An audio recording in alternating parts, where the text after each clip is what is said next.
दोस्तों नमस्कार। मेरा नाम है विश्वास उपाध्याय और मैं अभी खड़ा हूँ मध्य प्रदेश की पवित्र नगरी पे। और यहाँ पर है चंदनगिरी की पहाड़ियाँ, आप मेरे पीछे देख पा रहे हैं। और यहाँ पर भगवान शिव को समर्पित एक ऐसा मंदिर है जो विश्व विख्यात है, जिसका टेम्पल आर्किटेक्चर हम कह सकते हैं कि दुनिया में लाजवाब है। मेरे पीछे आप ये जो चट्टानें देख पा रहे हैं, सबसे बड़ी बात ये है कि ये चंदनगिरी की पहाड़ियाँ हैं। और इस मैं जिस पहाड़ी के तल में खड़ा हूँ, इस पहाड़ी के उस तरफ में भगवान धर्मराजेश्वर का मंदिर है। और ये जो मैं आपको इस मंदिर के फ्रंट साइड में लाया हूँ, आपको इस फ्रंट साइड में लाने का मेरा मेन रीज़न ये है कि आप ये जो बड़े बड़े पिलर्स देख पा रहे हैं, ये मंदिर को बनाने से के समय जो वेस्ट मटेरियल रहा होगा उसको यहाँ पर रखा गया है। और कह सकते हैं कि आप देख सकते हैं, देखिए पूरा गुंबद इसको बनाने की कोशिश की गई है। हाँ, चाहे हम इसको बौद्ध धर्म से जोड़ सकते हैं, बौद्ध स्तूप से भी जोड़ सकते हैं, या हम सत्य सनातन धर्म के मंदिर से भी हम जोड़ सकते हैं। इसको बनाने का यहाँ पर प्रयास किया गया था, लेकिन आप देख सकते हैं कि कुछ चीज़ें खंडित होने के बाद उसका यूज़ मंदिर की वास्तुकला में नहीं किया जा सकता है, इसलिए इनको यहाँ पर ही रख दिया गया है। लेकिन आप कल्पना करिए, आप इमेजिनेशन करिए कि एक सिंगल स्टोन को तोड़कर इस टाइप का इन्होंने यहाँ पर इसको शेप दिया गया है। आप देख सकते हैं ये बिल्कुल कि बिल्कुल भगवान शिव के शिवलिंग को समर्पित करता है।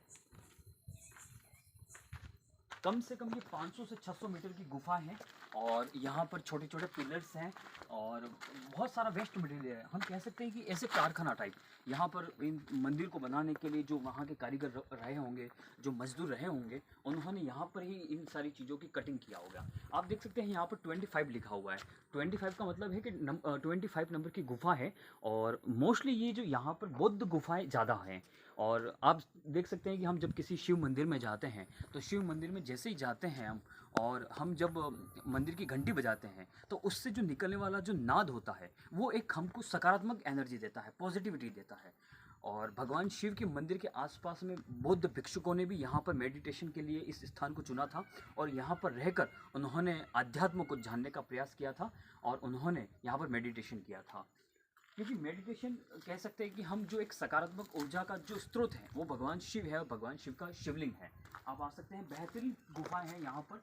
और फिलहाल में यह मंदिर अभी भारतीय पुरातत्व विभाग के तत्वाधान में है। और आर्कियोलॉजी इस ASI archaeology survey of India ही इस मंदिर का देखरेख करता है, और बहुत विश्व विख्यात मंदिर है। आज मेरा मतलब एक आत्मा से संबंध ये है कि आज मैं इस मंदिर पर आया हूँ, तो मुझे बहुत सुख की अनुभूति हो रही है कि जैसे कि मैंने बहुत कुछ प्राप्त कर लिया हो। और मैं सभी लोगों से ये अपील करना चाहता हूँ, निवेदन करना चाहता हूँ कि आपको जहाँ घूमना वहाँ जाइए, लेकिन जीवन में एक बार धर्म राजेश्वर आइए, जिसका इसका नाम ही कैसा है, श्री धर्म राजेश्वर। जहाँ पर धर्म का राज हो, ऐसा धर्म राजेश्वर है। मध्य प्रदेश की इस पावन धरा में चंदनगिरी की पहाड़ियों पर स्थित ये भगवान शिव का मंदिर। अगर मैं आपकी मंदिर टेम्पल आर्किटेक्चर के बारे में अगर आपको मैं बताऊं, आपने देखा होगा कि मंदिर हमेशा तल से ऊपर की तरफ बनते हैं, लेकिन ये एक मंदिर ऐसा है जो अंडरग्राउंड बना हुआ है। इसके पीछे रीज़न भी बहुत सारे रहे होंगे। जब हम भारत का इतिहास पढ़ते हैं, तो 11वीं शताब्दी से लगाकर अंतिम समय तक भारत के इस पवित्र धरती के ऊपर विदेशी आक्रांत आए हैं, और उन्होंने जो धर्म के प्रकाश पुंज थे, जो मंदिर थे, उनको ही तोड़ने का काम किया है।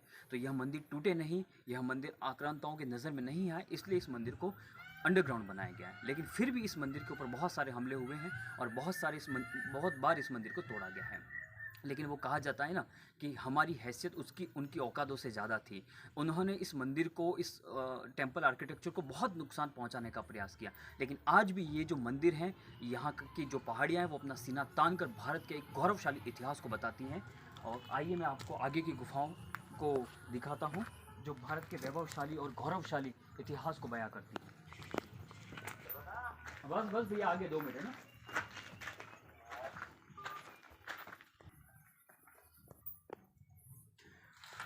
नमस्ते। आप ये जो मेरे पीछे देख पा रहे हैं, हालांकि सूर्यास्त का समय हो गया है और रात का समय हो चुका है, और फिलहाल मैं अभी रात्रिकालीन टाइम में इन गुफाओं में खड़ा हुआ हूँ। आखिर काफ़ी थोड़ा सा डरावना सीन है, लेकिन आप मेरे पीछे देख पा रहे हैं, ये 1 बाय 1 इस टाइप की गुफाएं बनी हुई हैं, जो इस पूरी पहाड़ी के अंदर बनाई गई हैं।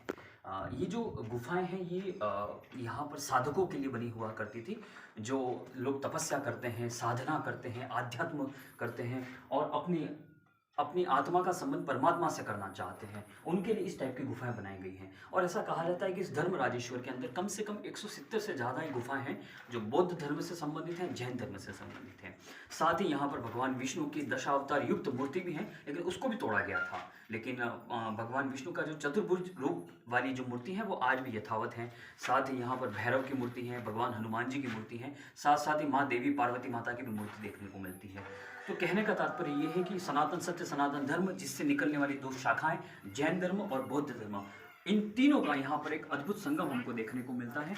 और आप ये पूरी रोड देखेंगे, यहाँ पर 1 बाय 1 बहुत सारी गुफाएं हैं, जो अपने आस्था और अपने विश्वास का एक बेजोड़ एक अनुपम करके यहाँ पर देखने को मिलती है। लेकिन सोचने वाली बात यह है कि आप उन मज़दूरों के ऊपर सोचिए, उन लोगों के ऊपर सोचिए जिन्होंने इस मंदिर के बारे में कल्पना की हुई है। आज पूरे विश्व में कुछ लोग ऐसे हैं जो घृणित मानसिकता वाले हैं, जो लोग सत्य सनातन धर्म के ऊपर प्रश्न चिन्ह उठाते हैं।